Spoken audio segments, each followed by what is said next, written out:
Hey, my name is Kim. Welcome back to my channel. Today we are doing another Media Monday episode, and this time reviewing Season 2, Episode 6 of Yellowjackets, named Key. I wish I could say I'm excited to break down and discuss this episode. Wasn't. Okay, this is one that I was really anxious about watching because we all knew something bad was going to happen to the baby. But I wasn't expecting the big fake out and then reveal that Shauna was hallucinating the whole time. I'm not sure what I think about that. I think there was a couple of reasons why they did it. I think one, it was to show us that the baby dying in childbirth was indeed the kindest fate for it. It probably would have lived a short life out in the wilderness.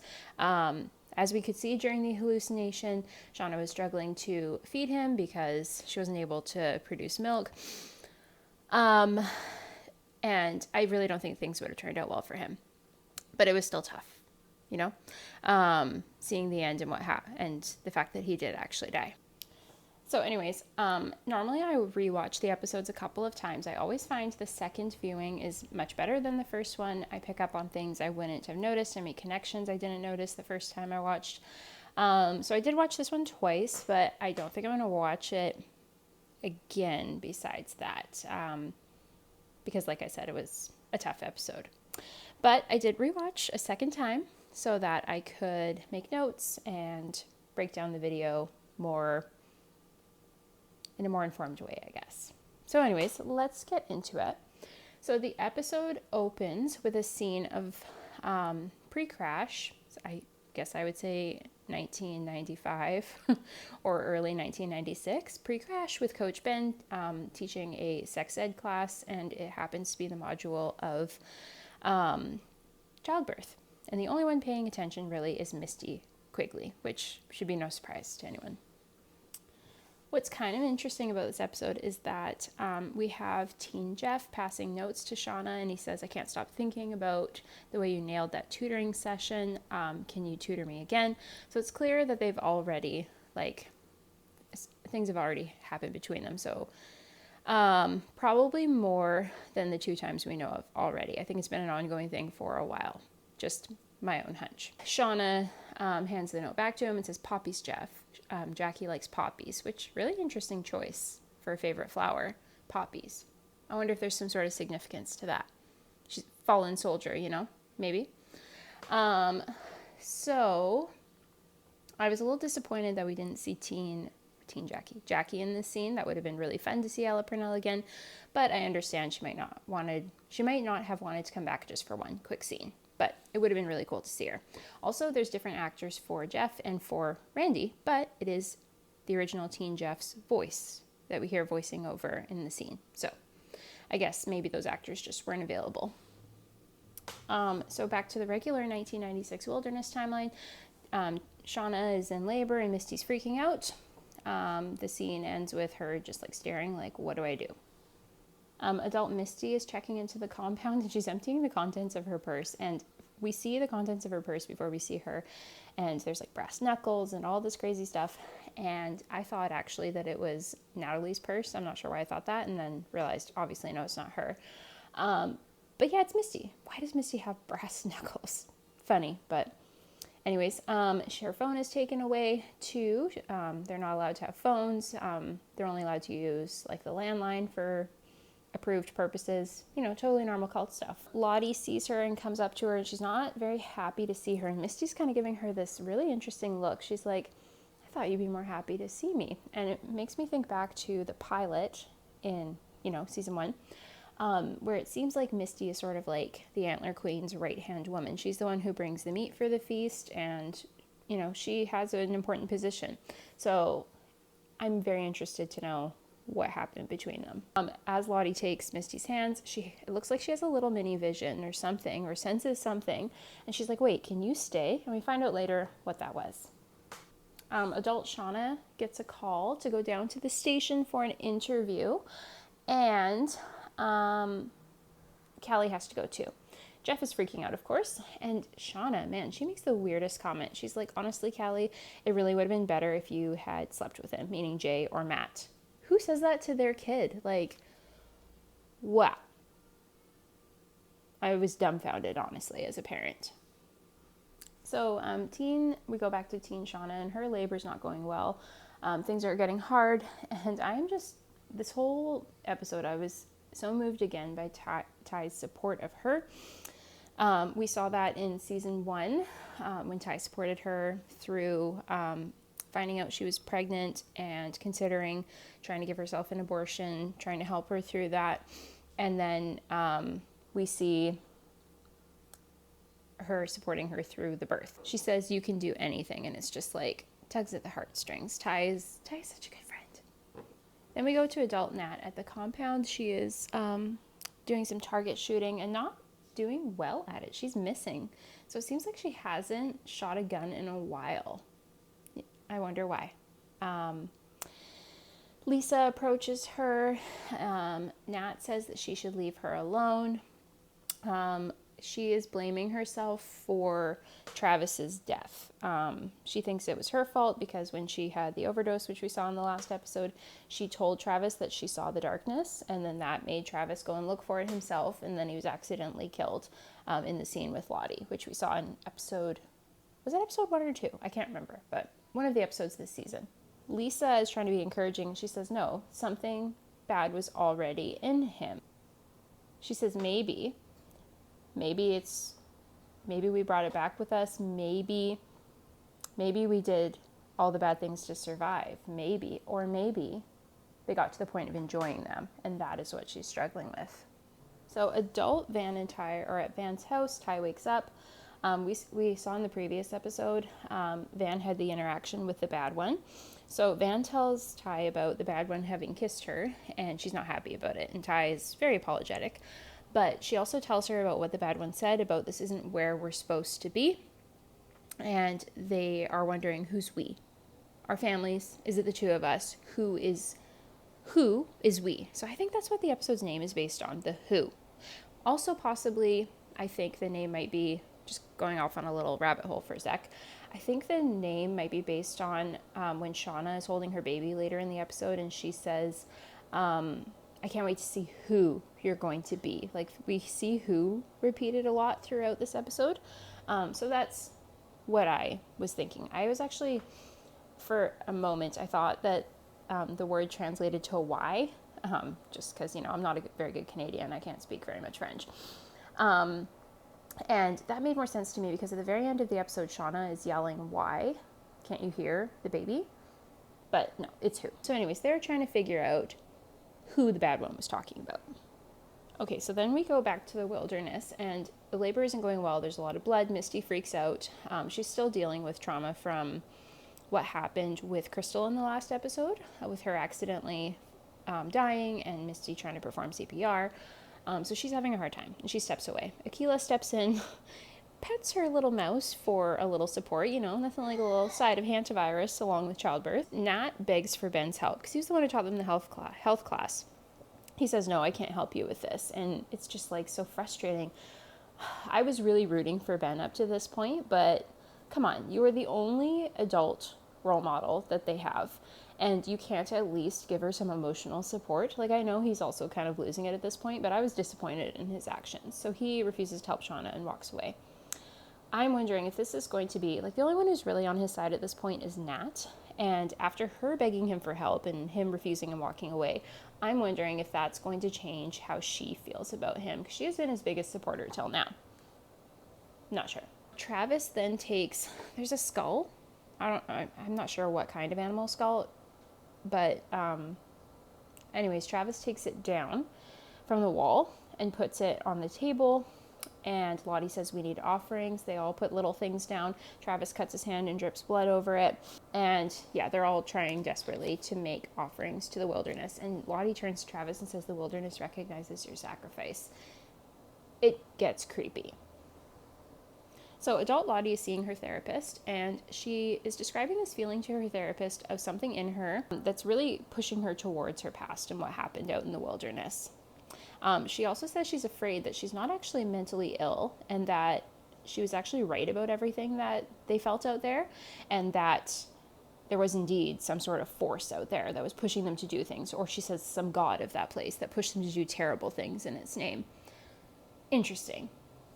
And of course, I think it's been stated in interviews that we're not actually necessarily going to find out whether it's supernatural or not. They want to keep it ambiguous, which I love, but very interesting.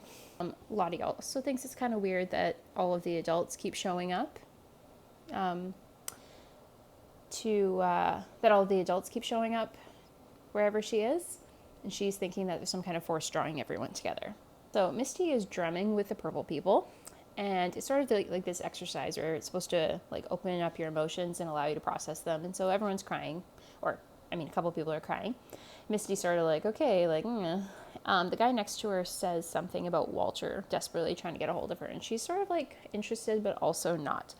So curious what he's trying to call her about.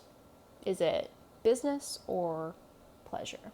The group then finds out that she actually knows Natalie, and they're like, ooh, like, you know Natalie? And they're very intrigued. I sort of feel like a lot of them really like Natalie because to me, she's a likable person. She's very like independent, strong-willed, ask questions. Like, she's just a very interesting person. So it makes sense that they're curious about her.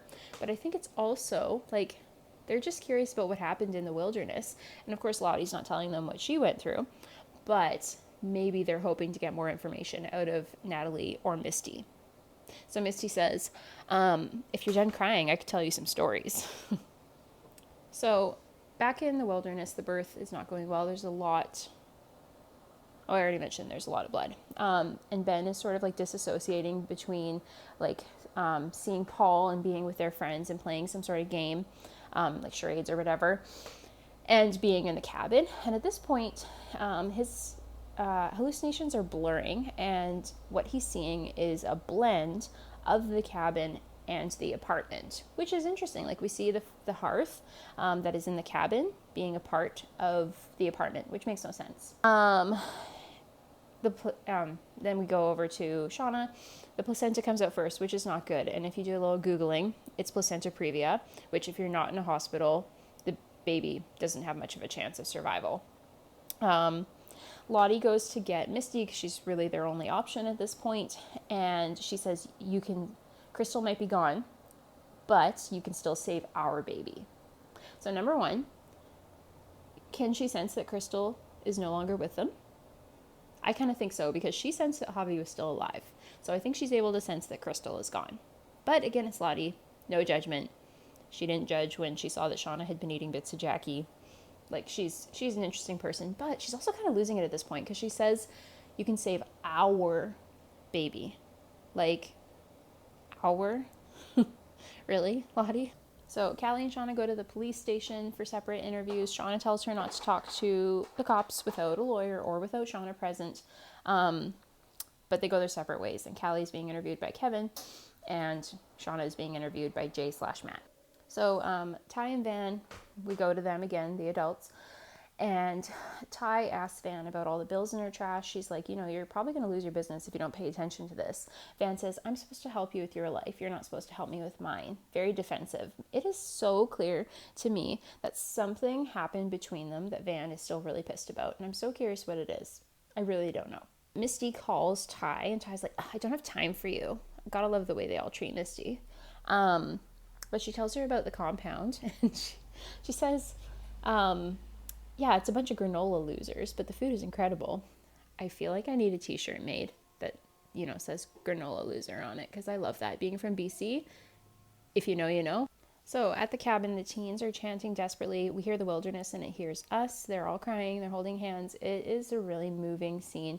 Even Ty is crying and joins in with the chanting. And to me, it makes me think that in desperate times, everyone turns to some form of deity or God, right? To them, it's the wilderness. But even Ty, like the super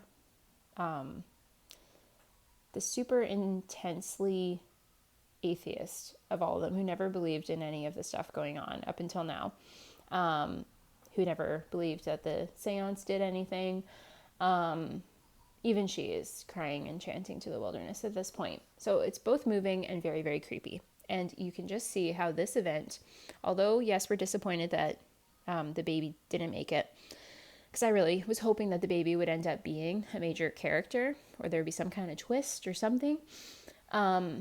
We can really see how this is going to fracture the group and further traumatize the group and take away their only sense of hope in this desperate situation. So anyways, Shauna wakes up to she passes out and then she wakes up holding her healthy baby.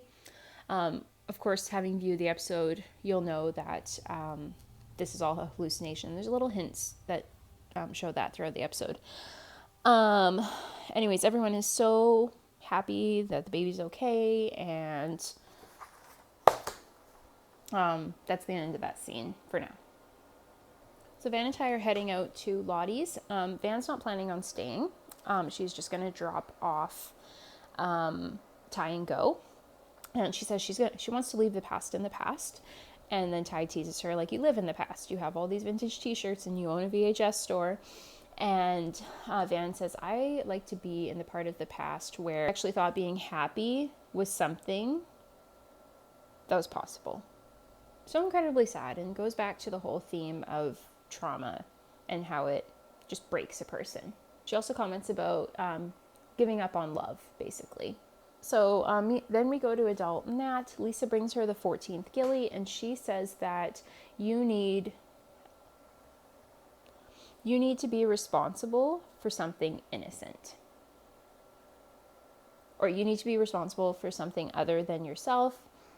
Natalie says she doesn't deserve friendship. Like, man, she is really like beating herself up. I continue to think of Natalie as the moral compass of the group, and the one with the most guilt over whatever they did in the wilderness. I'm sort of thinking, like, and she made that comment about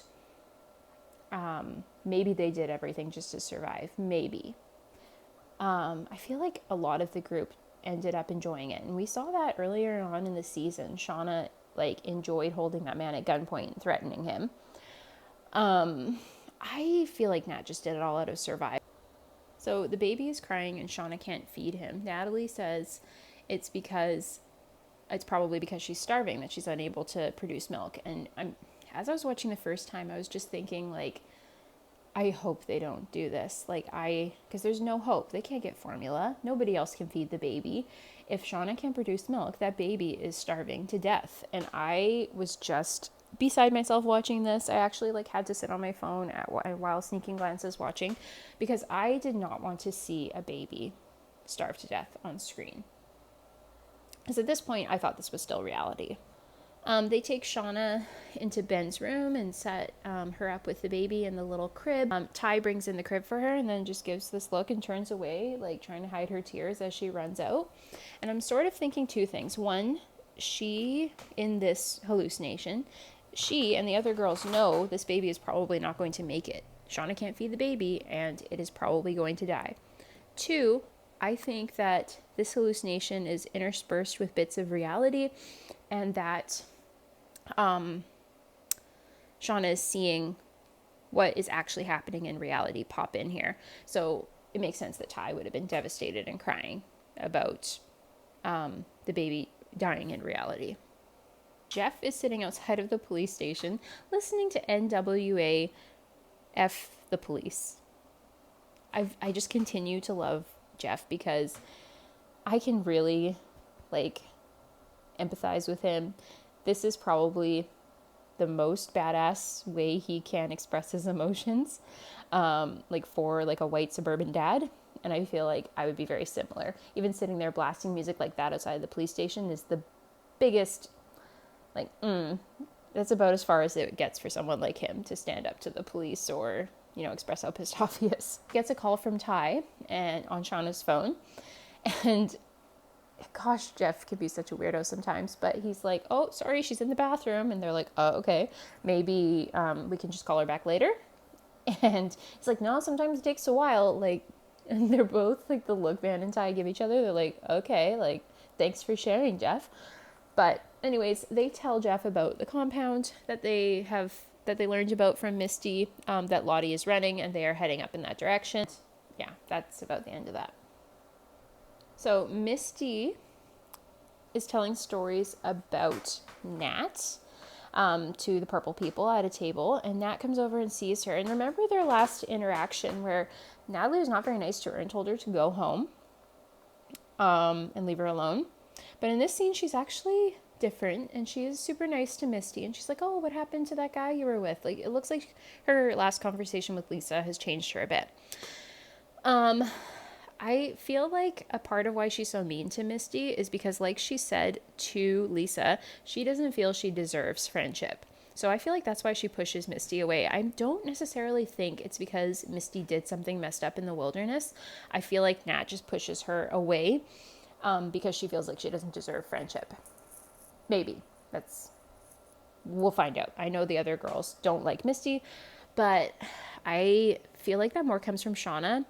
And after seeing the promo for next week's episode, where we see that Shauna blames Misty for what happened to the baby, it makes sense that she would still be pissed off at her as an adult, or blame her as an adult. So then Nat says something interesting to Misty. She says, we're all like this, aren't we? And I don't know if she's talking about just the survivors or whether she's talking about people in general. Like, all people are broken in a way. All people need support. All people have been through traumatic events. Well, maybe not all people, but I feel like that's what she is saying at this point to Misty. She's coming to terms with what has happened to them and how it has permanently negatively affected her.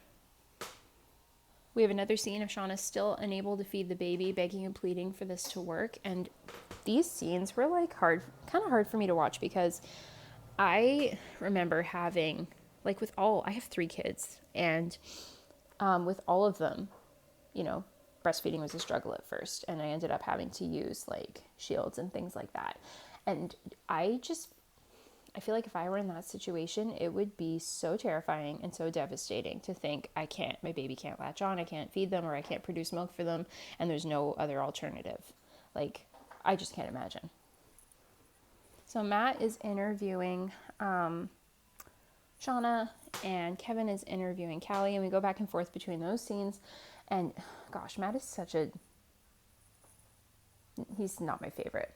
But at the same time, it's like, he's trying to solve a kidnapping, disappearance / possible murder, and yet we think of him as being the a-hole as opposed to the murderer.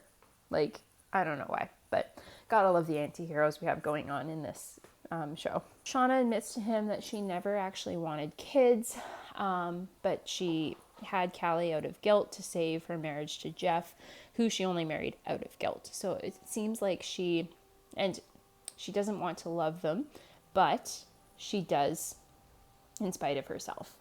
Really interesting scene. Really interesting that she happened to be so honest with a stranger, but I suppose sometimes it's easier to be honest with strangers than people close to you. But I really do think that Shauna was not acting in this scene, and these are her true feelings. It seems like she feels guilty that she didn't want her first baby, and that she tried briefly to abort him. And she feels it's her fault that he died. And so that's why she married Jeff, because she felt like she needed to do something to make that right. And then she had Callie just to make, improve her failing relationship with Jeff. Man, Shauna is just the most complex character. So she admits to Matt that she did have an affair with Adam. But again, she's a broken person, and she's not necessarily thinking rationally about all of this, Callie then accuses, to Kevin, she accuses Matt of having slept with her, and she says that she can describe his weird-ass balls.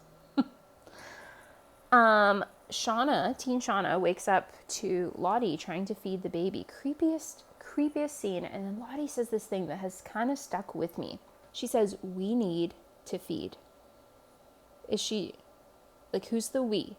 Is the we her talking about the baby? Like, oh, we, or is she talking about them? And by feed, what does she mean? It makes me think of Shauna's journals that we saw glimpses of in season 1, where Shauna describes this hunger inside of them, but not for food. Yeah. Creepy scene. I think it's also because we know now that this was a hallucination, I think it's showing how little she trusts Lottie. She does not trust her around the baby, and she doesn't trust her in person. She knows that they're going to fracture into different groups. So Shauna comes back out to the car with Jeff. She admits to having told the police about Adam, and he's like, what are you thinking? Then she opens her glove box, and she's still got a gun in there, and he's like, what if the police search the car? Like, you're out of control. And she bursts in, I don't know if she bursts into tears, but she flips out, and she's like, yeah, you think? You can just tell she's such a broken person. But he tells her, like, you need to go. You got this call about Lottie running a compound. You need to go and figure yourself out now, because you are falling apart. Then Natalie, we go to adult Natalie. She's looking at the 14th ghillie, and she takes him out, and she's, it seems like she's trying to kill him.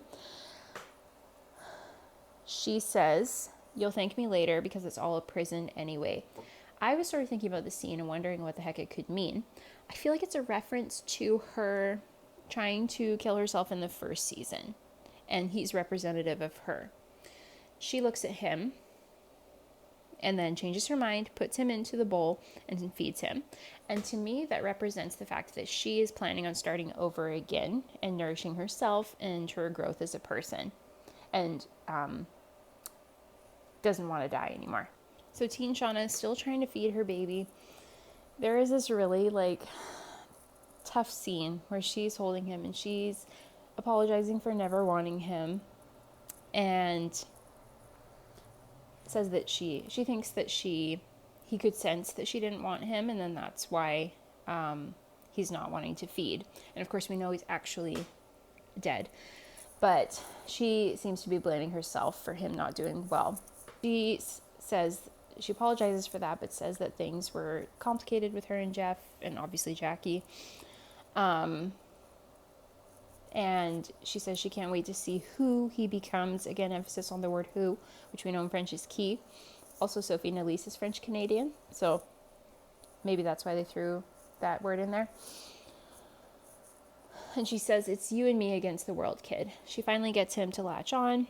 Natalie comes in and brings her some tea. So Van and Ty are sitting outside debating going into the compound. And they see Shauna fly by in her minivan. Love it. And they end up following her in, and they all go in. The Avengers assemble. Van has this weird reaction to Lottie when Lottie turns around. Like, she looks terrified of her. And why? What is it that Lottie does out in the wilderness? But I think it's going to be bad, because we are already seeing that Lottie is losing it in the teen timeline. I think things are going to get way worse with her out there. I think she's going to be the one to encourage and instigate all of the sacrifices. As Lottie walks towards the group, the camera goes up, and we see that the symbol is drawn in the ground and on the compound. So super interesting. Okay, so Shauna wakes up to her baby missing, and she goes out into the kitchen, and she's kind of groggy, and she looks at the tea and thinks to herself that she's probably been drugged. She goes out to the kitchen, and the group is devouring the baby. So number one, sneaky on the writer's part, because they told us that the baby would not be eaten. They got around this by having it happen during a hallucination. So what do we think of that? I think it represents her worst fear of what could happen to the baby. She knows the group is falling apart, and she doesn't trust them with the baby. Of course, then she wakes up to realize that the baby is actually gone. Everyone is devastated. And man, this scene where she is saying, no, he was crying. Why can't you hear him? It's just devastating. And the show ends with her continually crying out, like, why can't you hear him? It's brutal. It's so brutal. So Ty comforts her in the same way that she did when Jackie died. Again, I just love the friendship between those two. So in the preview for the next episode, we see Shauna losing it. She punches Misty. She punches Lottie. She is just absolutely losing it over the death of her baby. The next episode is called Burial. So I think that two things are going to happen. I think they're going to try and bury the baby. I'm also very curious if The baby is taken by an animal because they can't bury him deep enough with the ground being frozen. And maybe that's who they're chasing in the scene from the trailer where they're all running with weapons. I also think that will be the episode where Adam's body is unearthed, and so the two scenes will, or the two plot lines will mirror each other in past and present. We'll see. I'm also very curious about what is going to come of the whole group being together, whether they're going to come together for healing or whether being together, that darkness inside of them is going to explode. So it feels so weird to have this plot line resolved with Wilderness Baby. I think the entire fan base theorized to death, like who the baby was going to grow up to be. Half of us expected the baby not to make it. The other half were hoping it would. I was of the latter opinion. But it just feels so weird that now we know. All these plot lines that we've spent like a year and a half theorizing on, it's so weird to finally have an answer, you know? I do think it ending this way was a good thing because we don't have to watch the baby suffer, and we don't have to watch the baby being vulnerable with in the teen plotline in the wilderness with everyone kind of losing it and going feral. But it's still devastating, honestly. I was really hoping that the baby would end up being more, like thinking of the scene where Jeff and Shauna are together in the past, and she says, if you inside me, I will raise the baby to be a trained killer who will hunt you down. I was really hoping that something more would come of that, but I guess we'll see. Maybe they're referring to Callie, I don't know. But anyways, yeah, it just feels so weird to now know what happened. Yeah, it's going to be so weird to find out who Pit Girl is and stuff, you know? Yeah, anyways.